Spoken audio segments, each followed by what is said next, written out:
Kaixo, ongi etorria. Zenbait problemetan bukaerako prezioa esaten digute eta galdetzen digute zein zen hasierako prezioa. Orduan hori beste era batea egiten da. Oraingo ditugu bi ariketa. Lehenengoa jartzeko. Zenbat balio zuten hasieran oinetakoak baldin eta prezioa 115. Igo ondoren 56 euro balio badute. Orduan ematen digute bukaerako prezioa 56 euro direla. Orduan jarriko dugu bukaeran 56 euro. Eta zer egin da? Leheno baldin bazen 100, orain egin dutena da igo. Orduan batu behar diogu 115. Hori zen bada 115 ordaindu behar dugu. Hortarako bi datuak ditugunean, egingo duguna orain izango da multzoa jarri hasieran eta bukaeran.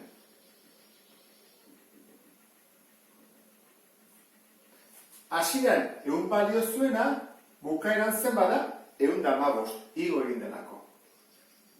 Eta 56 euro hauek zer dira? Hasierakoak edo bukaerakoak? Bukaeran. Horra egin behar duguna da, hemen isa jarri. Badakizu, isa izango da, bidertzen dugu 100 bider 56 eta 115ekin zatitu. Zatiketaren emaitza izango da,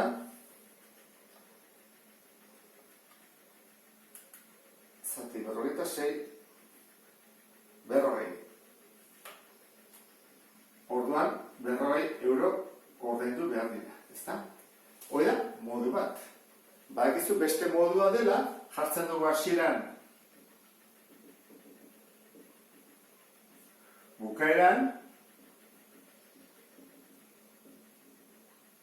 berdin. Orduan, zer dakigu bukaerakoa 56? Hasierakoa ez dakigu. Eta zerrekin bidertu behar dugu? 115 zati 100 da 1,15.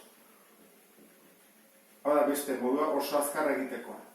Horran egiten da, isa izango da, 56 zati 1,15. Baita ere atatzen direla 40 euro. Kusi duzuen bezala, modu bat edo beste egin, atako zaizkigu 40 euro. Baina, badakizu, poliki modu hau egiten ikasi behar dezu. Bigarren problema honela dio. Kalkulatu liburu baten hasierako prezioa, baldin eta prezioa 106 jaitsi ondoren, 48,75 euro balio badu.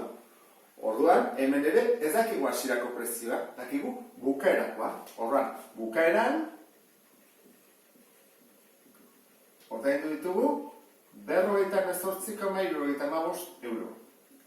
Eta zein digute jaitsi prezioa. Orduan, leheno, 100 zena, kendu behar dugu 106. Eta gelditzen zaizkigu 184. Orduan, bi data hau jakinda, hasiko gea. Hasieran eta bukaeran.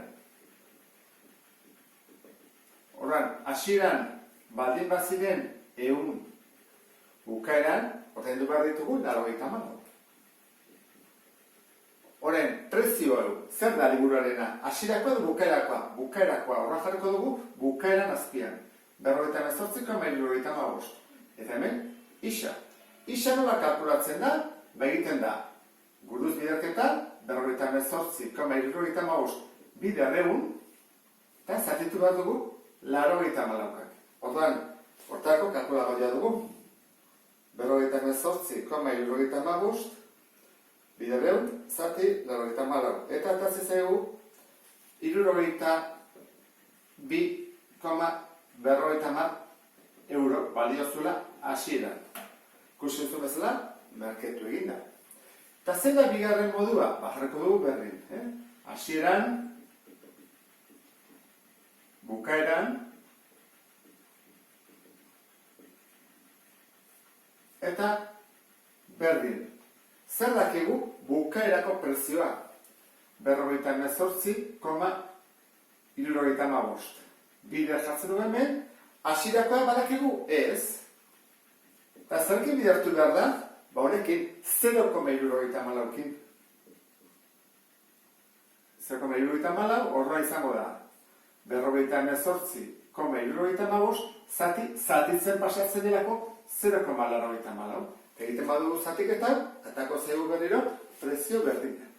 Eta honekin hasierako prezioak kalkulatzen jakingo duzulakoan, ba beste bat arte, agur!